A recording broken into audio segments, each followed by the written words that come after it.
bom, Fabinho? Tudo jóia. Que bom você aqui, hein? Um prazer estar aqui. Queria agradecer o convite, né? Você também que ajuda tanta gente aí na conservação. E é um prazer estar aqui. Então, eu sou um zelador da natureza, formado em biologia. Hoje estou na Chapada Diamantina, desenvolvendo um trabalho na Reserva Florestal Toca do Tatu. E estou como vice-coordenador do Programa Nacional de Postos Avançados da Reserva da Biosfera da Mata Atlântica da Unesco. Engraçado, você falou da Mata Atlântica, né? A gente tem uma ideia errônea de que a Mata Atlântica está sempre perto do litoral e olha a extensão que ela vai. Você está trabalhando nessa região lá da Chapada Diamantina, mais especificamente em Ibicoara. A Chapada está muito associada às cachoeiras, aquela coisa rupestre, mas a gente tem Mata Atlântica lá. Né? Uhum. A Chapada Diamantina é um lugar tão especial. Por que a Chapada é especial? Porque lá a gente tem um ecótono. O que é isso? A gente tem em um local só uma zona de transição entre 3 biomas. Então, muitas vezes você entra numa trilha, você passa pela Mata Atlântica, pela Caatinga e pelo Cerrado. Uhum. Você tem a oportunidade de ver espécies endêmicas em um único lugar. Então, isso deixa a Chapada especial. E existe Mata Atlântica na Chapada Diamantina, né? Esse é o grande desafio, a gente fazer com que a Mata Atlântica seja reconhecida e preservada. Os números têm sido até positivos, né? Teve um aumento bom em relação ao que tinha antigamente. Os dados trazem que a gente tinha 7 a 8% de Mata Atlântica. Hoje a gente já está com 14%. Né? Então, alguns dados chegam a 24%.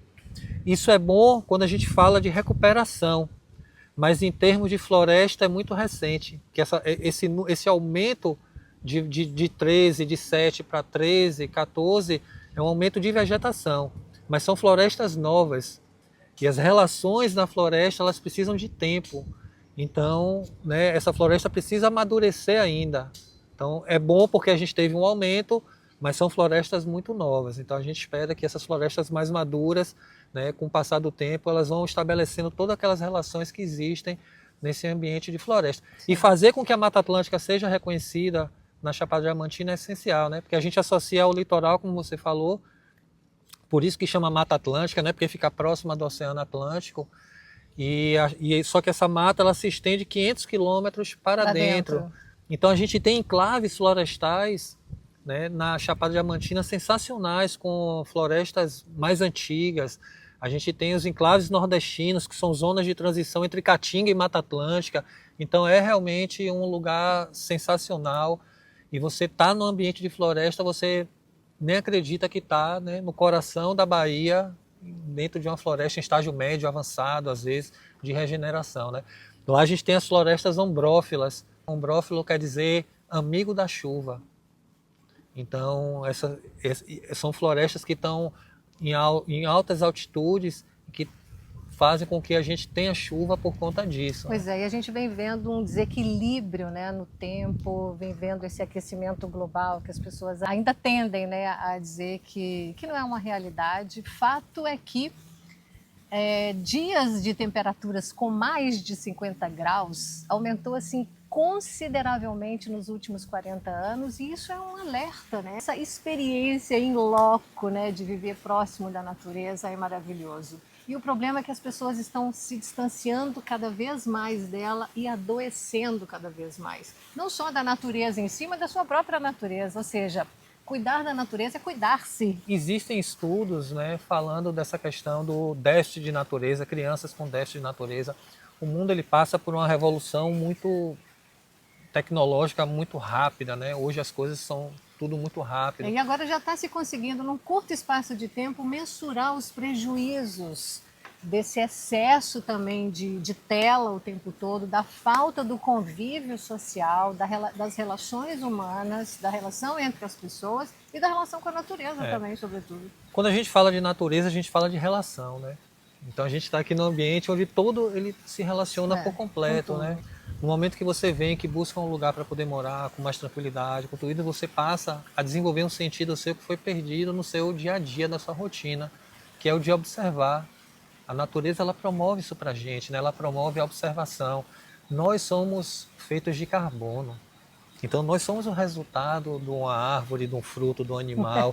Então nossas somos células... fragmentos de tudo que acontece, exatamente, de tudo que compõe esse mundo, né? Nossas células têm memória. Então quando a gente entra no ambiente natural, todas essas memórias elas são ativadas. E muitas vezes isso acontece tanto para te deixar conforto, quanto te deixar um pouco inseguro. Porque você entra no ambiente onde você deixa de dominar, você deixa de ser predador para ser presa, você passa a promover outro tipo de relação. Então isso é importante, né? A gente ter isso aflorado dentro da gente também. Virou um pouco clichê, né? Você morar na natureza. Só que essa natureza, onde algumas pessoas resolvem morar, é a natureza da televisão, né? Elas querem estar no lugar da tela ali, mas não quer ter mosquito, não quer ter bicho passando, animal transitando, né? A Mata Atlântica, ela tem mais biodiversidade do que a Amazônia. A Mata Atlântica, ela abriga 9 das 12 principais bacias hidrográficas brasileiras. Então, é um hotspot da biodiversidade, né? Então, assim, é um lugar onde a gente tem uma infinidade de frutas, de animais, de árvores, uma diversidade tão grande e a gente não se atenta a essa convivência, né, harmônica ou pelo menos de respeito, né? No momento que você corta a floresta, você está diminuindo a quantidade de água que vai evaporar. Quando a árvore transpira, né, ela, através da evaporação, ela libera a água, o vento leva até a Amazônia, chega lá na Amazônia, precipita e aí ela volta em forma de chuva. Então, se a gente tem menos árvore, a gente vai ter menos chuva acontecendo. Como é que você vislumbra assim, os próximos anos nessas questões, não só ambientais, mas nas questões climáticas também, Fabinho? Sou um romântico otimista, mas realista, né? A gente está vivendo um problema gravíssimo, que é a questão da água. Mas eu sou otimista porque eu acredito muito eu trabalhei durante muito tempo com criança também, trabalho até hoje com criança, com educação né? infantil. Com educação infantil, com ensino médio e com educação ambiental. Na verdade eu falo educação ambiental, mas eu acho que eu nem gosto de usar muito isso, né? Eu gosto de usar educação, porque quando você tem educação, não importa em que escala... Ambiental é a primeira que aparece. Então, assim, com a educação. E a gente vê se falar muito mais hoje, né, sobre meio ambiente, sobre natureza, sobre essas questões, hoje mais por conta de necessidade até, do que por questões outroras, que antigamente era... meio ambiente era um eixo transversal da base curricular nacional. Hoje em dia já faz parte do dia a dia, porque a gente sofre com a água, a gente está sofrendo com o alimento, a gente está sofrendo com o calor. Então isso passou a ser uma coisa bem eu não sei, cotidiana. acho que a gente está num momento assim, de necessidade urgentíssima de um freio de arrumação mesmo, né? Tanto que esse pacto global aí, cada vez mais as empresas estão tentando se adequar a cuidados não só com o meio ambiente, mas com a qualidade de vida das pessoas, com o trabalho, né, um trabalho digno, honesto, que as pessoas possam desenvolver dentro dessas empresas. Enfim, esse pacto global me abre também essas ESGs, né, que estão muito alinhadas também com as ODS, que é exatamente para preservar a nossa saúde. Isso. A gente lá na reserva, todas as nossas ações, elas são pautadas em 3 pilares. Um é no programa MAB da Unesco, que é Homem Biosfera, que é para promover a cultura, a ciência, a educação de uma maneira mais uniforme, né, junto com a preservação ambiental. A outra vertente é no Pacto Global. Então nós, com as nossas atividades lá, nós cumprimos 4 das 17 ODS. Está para ser aprovada mais uma outra ODS, então vão ser 18, né, então está sendo discutido.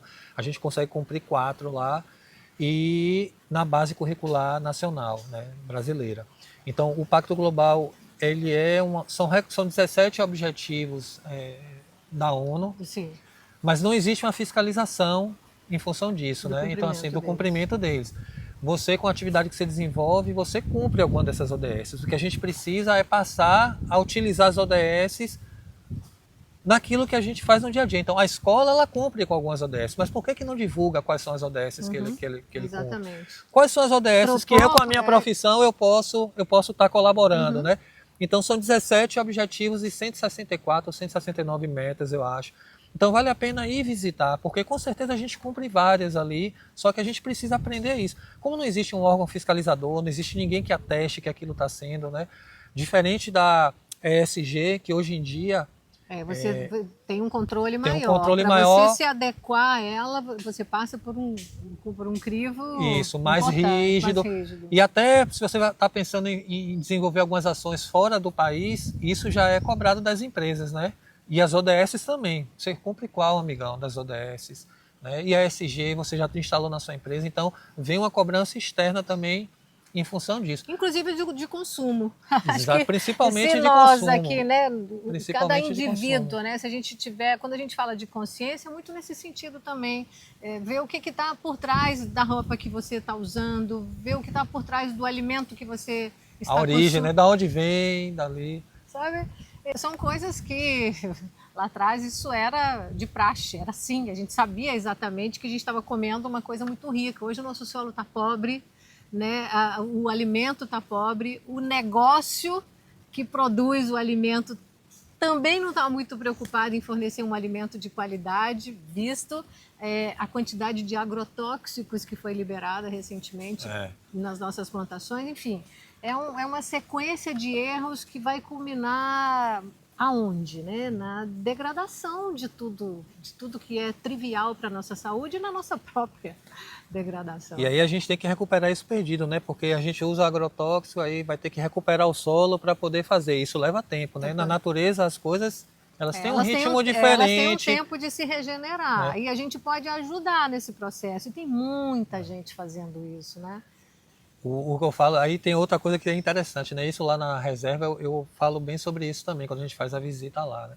Todas essas árvores que você tem aqui, né, que você está vendo, elas estão se relacionando aqui. Sim.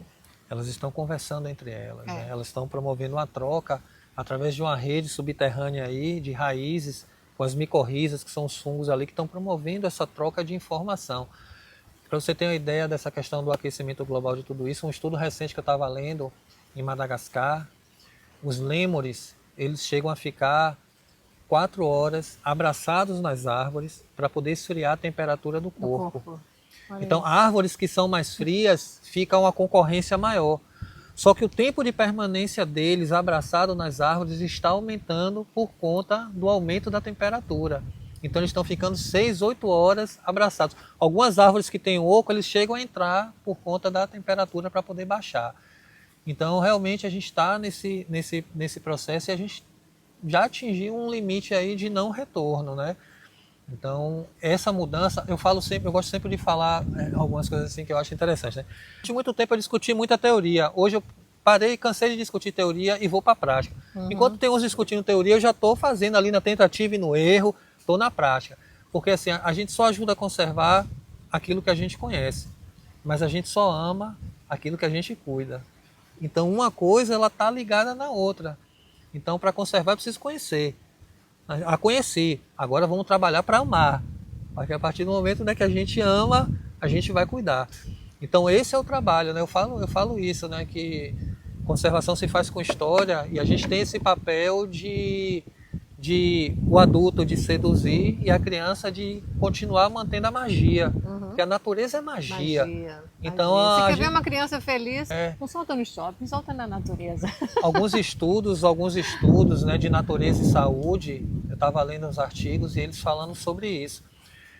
Como o cognitivo, ele é muito maior com as crianças que têm contato com a natureza do que as crianças que são privadas desse contato. Né? Sem dúvida. Então, isso... Eu fico pensando assim, por onde começar? Você fez um trabalho muito bonito aqui na região do Litoral Norte. Foi por quantos anos você trabalhou aqui? Eu fiquei aqui na Praia do Forte 26 anos. Então, quem trabalha com conservação não pode ter vaidade. Eu não trabalho para mim, eu trabalho pelo coletivo. Né? Isso é nobre, porque você está pensando para frente, né? Então você deixa um legado. Quando você deixa um legado preservado, você precisa garantir que as pessoas tenham o sentimento de pertencimento pelo aquele espaço, para que elas possam cuidar daquilo. Exatamente. Aí vai cair naquilo, a gente só cuida daquilo que a gente ama. Então, é essa ligação, né, esse trabalho realmente de costura. Não existe falar de conservação sem conservar as pessoas. Então, assim, não adianta a gente falar de conservação e a comunidade do entorno vive daquele ambiente natural ali. Como é que a gente vai remediar? Então, o social está diretamente ligado à conservação. Então, a gente precisa ter isso bem Não, e o bem seu afinado. cuidado ele fica muito claro. Quem viaja para a Chapada Diamantina, na região de Ibicoara, já pode sentir, né, todo o melhoramento das trilhas e da dinâmica, né, dos guias que acompanham as pessoas que você implementou ali, e agora você parte para outra empreitada ali na mesma região, que é de chamar as pessoas para um outro conhecimento que é distinto, né, das cachoeiras, desse destino que é só para água, banho de cachoeira e tal. Tem uma outra parte também muito bonita de história para ser contada, e você está fazendo isso bonito demais. Gente, se vocês forem lá para... Mas não foi fácil não, viu? Não, eu sei. Se for para a região da Chapada Diamantina, visitem Ibicoara e visitem esse trabalho precioso que você está fazendo. Boa parte da conservação brasileira hoje é feita por mulheres. Maravilha! Uma boa parte. Eu trabalhei com mulheres, trabalho até hoje com mulheres sensacionais na conservação. Hoje a presidente da Reserva da Biosfera da Mata Atlântica é uma mulher, a coordenadora do Programa Nacional de Pós-Graduação é uma mulher. Trabalhei com pesquisadores. Aí tem você que no seu segmento, você é um ambientalista nata também. Então quando você é ambientalista, você termina trabalhando na conservação. Fui para o lançamento de Carla Vise, né, lançou um livro anteontem, A Natureza da Música e a Música da Natureza, assim, que foi a tese dela, né? Carlinha ser sua colega jornalista, né? E ela é uma pessoa sensacional, é embaixadora do parque, Klaus Peters. Que bacana. E aí ela tem isso, eu falo para ela, ó, você tem que dizer que você é conservacionista também, porque na verdade é. Então assim, a conservação é isso, se faz, né, não é um biólogo, não é nada, são pessoas que realmente estão preocupadas de garantir isso. E põe você em prática. viver aqui, por exemplo, e ver bicho preguiça entrando dentro do seu quintal, gente, isso é maravilhoso demais. O trabalho que Luciano e Coy fazem aqui também com as bichos preguiças de monitoramento. Você também participou desse projeto? Participei ali, colaborei no iniciozinho. Hoje eles conduzem de uma forma brilhante. Você tem uma espécie endêmica da Mata Atlântica, ameaçada de extinção, a preguiça de coleira, e você ter ela no seu quintal, isso é um privilégio. Tem uma amiga que se mudou para aqui recentemente, construiu uma casa, ela falou, eu sempre fui também muito ligada à natureza, mas nada se compara a viver nela, a acompanhar as espécies, a ver tudo que você planta frutificando, você conseguir colher uma coisa no tempo certo, você entender o porquê de um sapo, o porquê de uma aranha, o porquê de um escorpião, o porquê de uma formiga, enfim. É uma diversidade maravilhosa e quanto mais em equilíbrio a natureza está, mais você vai sentir isso. E quando a gente sai da cidade grande para sentir isso, esse sentimento ele deve permanecer na sua vida. Você não pode ir para a natureza e tirar aquilo que te atraiu para ela. Cortar as árvores, botar repelente em tudo, sabe assim? Quando você corta uma árvore, você não está só estancando uma vida, né? Você tem ali uma série de animais que vivem daquela árvore, relações ali, né, de líquens que estão ali naquela árvore, de insetos que estão ali. Então, coisa mais bacana do que você plantar e colher, né? Assim, então a natureza tem isso, né? Faz a gente refletir, faz a gente pensar. E tudo tem que estar no seu lugar, na sua hora.